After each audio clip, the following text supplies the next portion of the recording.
દેશના પ્રથમ જ્યોતિર્લિંગ સોમનાથ મહાદેવ મંદિરે આવનાર યાત્રિકો માટે સરકારની સૌથી મોટી ભેટ વંદે માતરમ ટ્રેનને પ્રધાનમંત્રી નરેન્દ્ર મોદીએ આપી લીલી ઝંડી। અઠવાડિયામાં 6 દિવસ વંદે માતરમ ભારત ટ્રેન વેરાવળ અમદાવાદ દોડશે।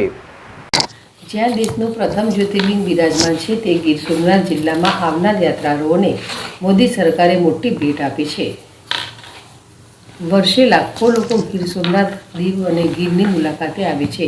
આ યાત્રાળુઓને વધુ સારી સુવિધા મળે અને સોમનાથને વિશ્વ ફલક પર પહોંચાડવા સરકાર દ્વારા વિવિધ સુવિધાઓ ઊભી કરવામાં આવી રહી છે।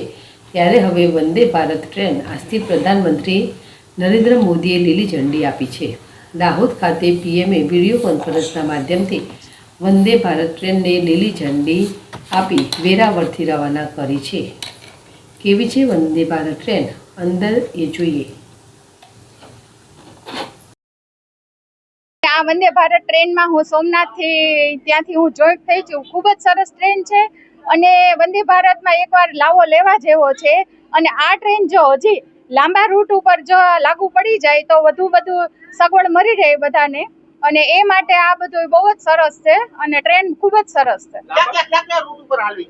આ એક જ્યોતિર્લિંગ છે તો સામે બીજું જ્યોતિર્લિંગ સુધી લંબાવાય તો વધુ સારું પડે અને બધાને દર્શનનો લાભ મળે।